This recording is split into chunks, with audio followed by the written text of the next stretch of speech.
la commune de Temar, je remercie tout d'abord M. le maire de son accueil, Madame la sous-préfète qui sont vraiment parmi nous pour honorer cette femme et nos jeunes, et également le conseil municipal des jeunes. Pour l'ensemble, Madame le commandant. Vers vous.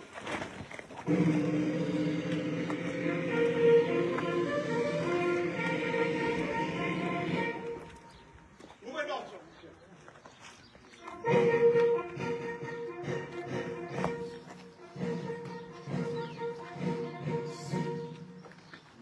Premier discours sera réalisé par Monsieur le maire, Monsieur Sébastien Terroir. Maire.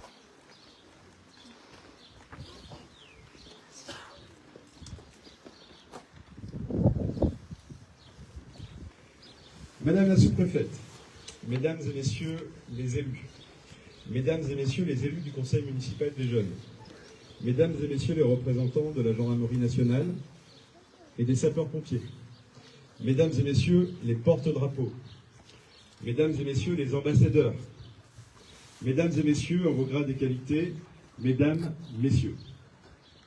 Quel honneur, quel bonheur, devrais-je dire, d'accueillir aujourd'hui ici à Mal, à Val-au-Perche, la flamme de la liberté.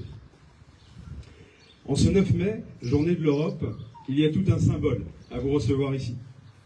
Au nom de la municipalité, au nom des habitants, nous sommes fiers de vous accueillir ici et de contribuer à cette magnifique action mémorielle. Il y a 80 ans, notre commune était libérée après des années d'oppression, de privation. Chaque jour, les habitants de notre territoire utilisent cette route départementale 923, la route de Paris. Chaque jour, ces bornes auxquelles on ne prête plus attention nous rappellent le caractère historique de cette voie de la liberté. À chaque kilomètre, de Sainte-Mère-Église à Bastogne, se trouve cette flamme, symbole de la liberté. Cet océan, lieu d'arrivée de nos libérateurs. Cette voie de la liberté symbolise le chemin parcouru par les soldats en 1944 pour libérer la France des nazis. C'est en 1944 que le 15e corps de l'armée américaine du général Eslip, de la 3e armée Patton, libère notre commune, notamment au Teil, le 14 août 1944, et mettait ainsi fin à 4 des plus sombres années de l'histoire de France. Des années particulièrement sombres au cours desquelles se sont distingués des hommes et des femmes. Ils n'étaient pas si nombreux à avoir la force en eux de se soulever contre le régime nazi. Ils n'avaient parfois que très peu de moyens au regard de l'ennemi qu'ils combattaient. Mais leur volonté de défendre la France, de restaurer la démocratie et de faire triompher les valeurs humanistes était indéfectible. Par cette volonté, par leur courage, ils ont entretenu l'espoir d'un avenir meilleur, d'un monde fraternel et pacifié. Ils ont entraîné le pays avec eux. Avec le soutien des armées alliées, ils ont libéré la France. Soldats américains, britanniques et canadiens ont débarqué le 6 juin sur les plages de Normandie. Au milieu d'un enfer de feu et d'acier, des balles et des obus qui déchiquetent les corps de leurs camarades, ils ont avancé au risque de leur vie pour porter secours à des femmes et à des hommes qu'ils ne connaissaient pas, pour libérer une terre qu'ils n'avaient pour la plupart jamais foulée. Ils ont avancé pour une cause qu'ils savaient plus importante qu'eux, celle de la liberté, celle de la démocratie. Alors aujourd'hui, nous n'oublions pas tous ces combattants à qui nous devons de vivre libres.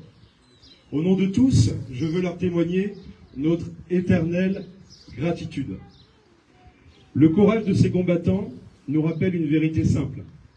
La liberté n'est pas une évidence. La liberté est un combat. Elle n'est jamais acquise. Toujours, des femmes et des hommes doivent se lever pour la défendre. Le débarquement du 6 juin fut un tournant décisif dans la Seconde Guerre mondiale. La libération de l'Europe débuta sur les plages normandes. Il fut également un tournant décisif aussi pour le monde. C'est en Normandie que s'est dessinée la promesse d'un monde libre, d'une Europe délivrée de la tyrannie et de la guerre. Bien sûr, plus les années passent, et plus se font discrets les échos de l'immense liesse populaire qui traversa en 1944 notre pays, au fur et à mesure que nos villes et villages accueillez leur libérateur après avoir été tant et tant meurtris. Débutée dans la douleur et dans le sang sur les plages de Normandie, cette libération allait durer de longs mois. Cette libération restera à jamais inscrite dans notre mémoire. Pourrions-nous aujourd'hui librement circuler, travailler, nous réunir, nous exprimer même, si nos aînés ne s'étaient pas battus pour cette liberté? Le temps qui passe n'efface pas le souvenir. La libération de notre commune demeurera inscrite dans l'histoire, avec les valeurs qui fondent notre République, la liberté, l'égalité et la fraternité. Cette devise implique des droits, mais aussi des devoirs. Elle s'applique à tous les citoyens, qu'ils le soient par la naissance, par le sol, ou qu'ils soient devenus français. Charles de Gaulle a écrit dans ses mémoires, et j'en terminerai là, « La fin de l'espoir et le commencement de la mort ». Ceux de 40 ont su garder espoir en attendant le débarquement. Alors, gardons espoir pour nous et notre pays et le souvenir des morts qui obligent à chaque instant les vivants. À nous de tenir la promesse avec le sang des combattants. À nous, à vous, la jeunesse, d'être fidèles à leur sacrifice en construisant en leur nom un monde plus juste et plus humain. C'est une obligation pour le monde, c'est un devoir pour ceux qui ont combattu. Pour terminer, je tenais à remercier très chaleureusement mon adjointe, Martine Georget, les élus et les services qui ont contribué à la bonne organisation de cet événement qui se prolongera à Valoperche par donc une manifestation à la fin du mois de mai où défilés, expositions et différentes animations seront organisées pour commémorer la libération. Je vous souhaite à tous, mesdames et messieurs les ambassadeurs, une belle poursuite de ce chemin que vous avez la chance de suivre et de profiter tous ces instants de concorde que vous allez vivre. Soyez les relais de cette liberté que l'on souhaite pérenne. Vive la paix, vive la liberté, vive la République. Merci à tous. Vive la France, merci.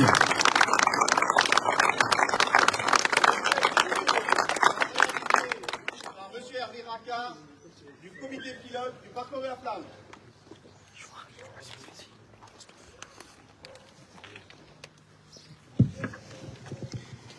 Madame la sous-préfète, monsieur le maire, messieurs les représentants des sapeurs-pompiers, messieurs les porte-drapeaux, messieurs les membres du conseil municipal des jeunes, chers ambassadeurs et ambassadrices. Le 6 juin 1944, le général Eisenhower, dans son ordre du jour, déclarait « Les hommes libres du monde marchent ensemble vers la victoire. J'ai totalement confiance en votre courage, votre dévouement et votre compétence dans la bataille. » Ce jour-là, le 6 juin, 150 000 hommes issus de 12 nationalités, dont plus de 72 000 Américains et 64 000 Britanniques, ainsi que des Français libres, ne l'oublions pas, ont défié l'adversité, bravant les vagues de l'océan et le feu de l'ennemi pour défendre la liberté et la démocratie. Leur détermination et pour certains, leur sacrifice ultime incarne notre devoir de mémoire, une responsabilité solennelle envers ceux qui ont donné leur vie pour que nous puissions vivre dans un monde de paix et de liberté. 80 ans après, nous nous souvenons de leur action héroïque.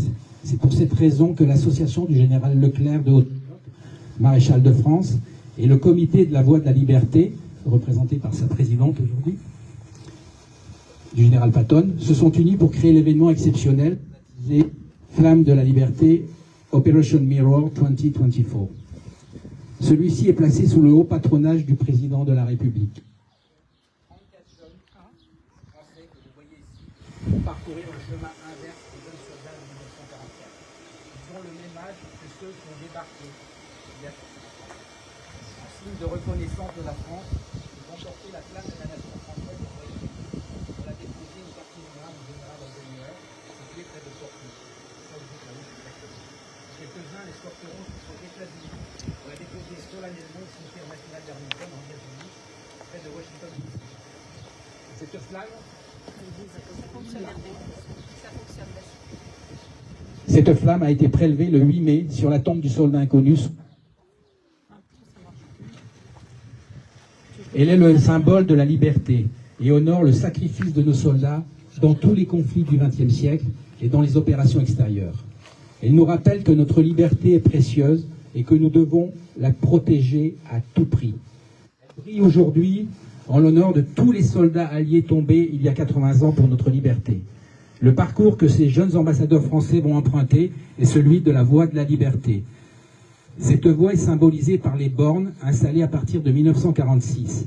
Elle rappelle la chevauchée héroïque de la 3e armée du général Patton depuis Sainte-Mère-l'Église, borne 0, à Bastogne en Belgique, la borne 1147, lieu de la dernière bataille décisive de la Seconde Guerre mondiale. La symbolique de cette borne est explicite. Il y a 80 ans, les Alliés ont traversé l'Atlantique, nous apportant leur flamme de la liberté. Les jeunes Français vont traverser les flots en sens inverse avec la flamme de la nation française pour aller dire tout simplement « merci, thanks ». À cette symbolique, nous ajoutons l'action déterminante du général Leclerc de Haute-Cloque, qui à la tête de la 2e division blindée libéra Paris et Strasbourg. La 2e division blindée fut un temps intégrée à la 3e armée du général Patton. Les deux généraux Leclerc et Patton ont prouvé l'un comme l'autre que rien n'est impossible. Selon la célèbre expression de Leclerc, ne me dites pas que c'est impossible. Et c'est en leur honneur et pour notre pays qu'aujourd'hui nous partageons tous ici présents cet événement exceptionnel et réaffirmons notre engagement envers la paix, la liberté, la démocratie et la justice pour tous. Merci. Je vous remercie.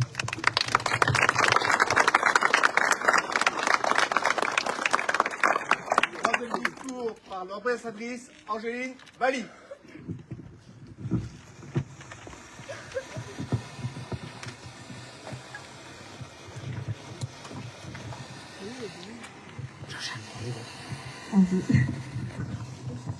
Mesdames et messieurs, je m'appelle Angéline Valli, j'ai 18 ans et je représente le département de la Loire-Atlantique.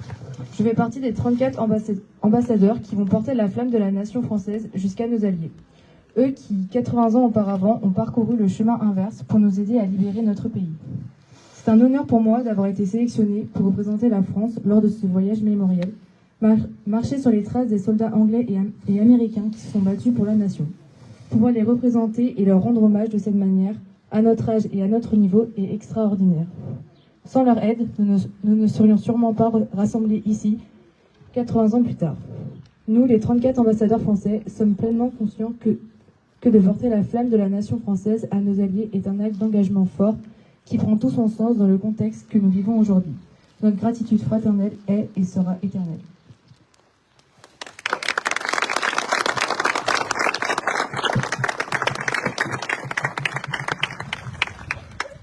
Fermez le banc.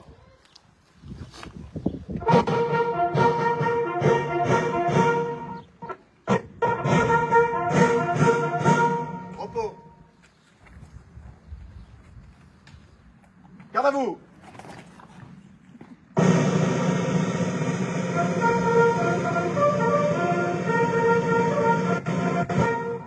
Dépôt de gerbes. La première gerbe sera déposée par les anciens combattants de Val-au-Perche.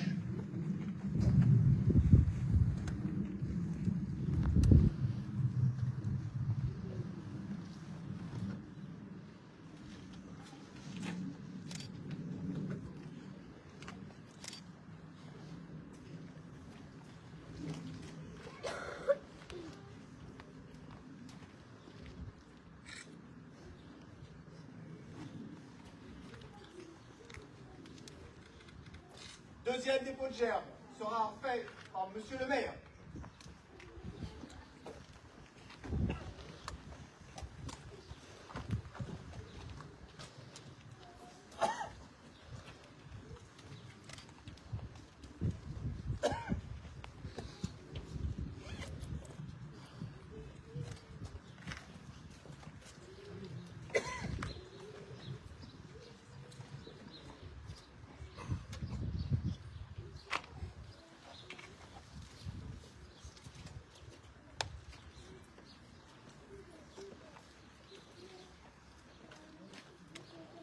Troisième gerbe, ambassadeur, sortez des rangs, sera déposé par Madame la sous-préfète.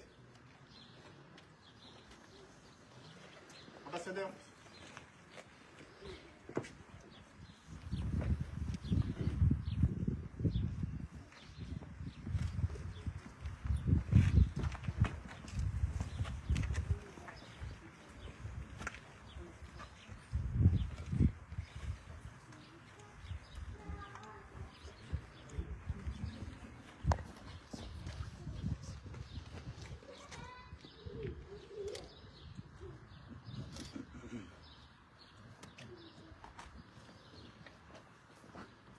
Quatrième jeune ambassadeur sur Téléran sera déposé par le parcours de la flamme.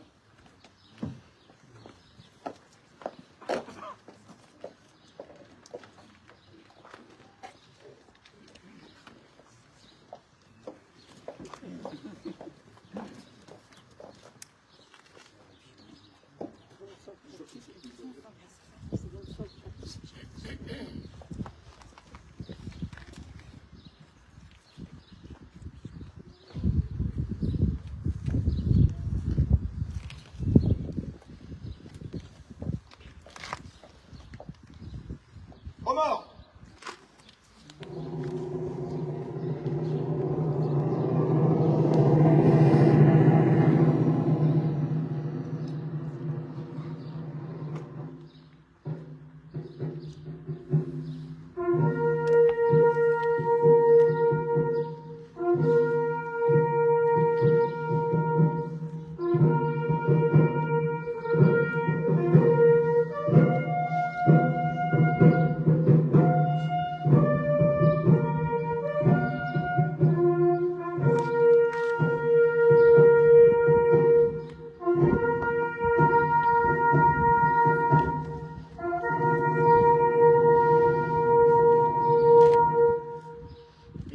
De silence.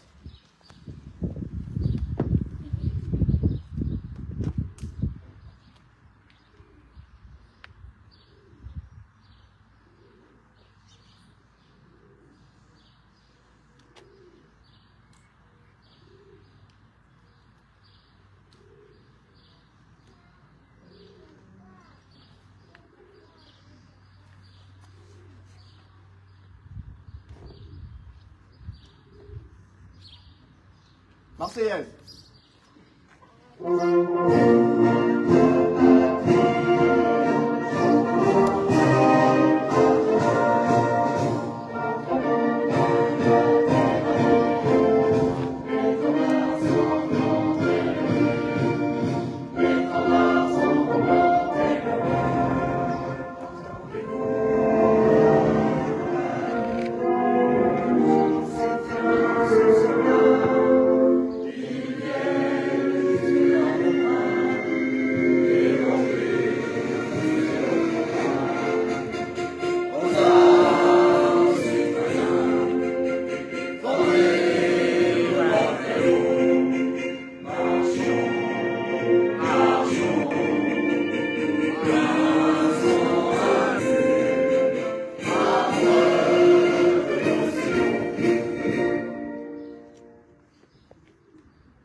Gagnez vos rangs.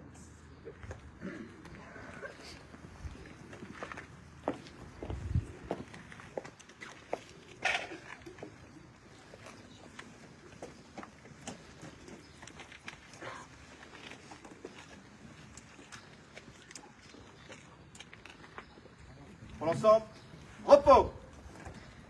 Fin de cérémonie. Merci bien.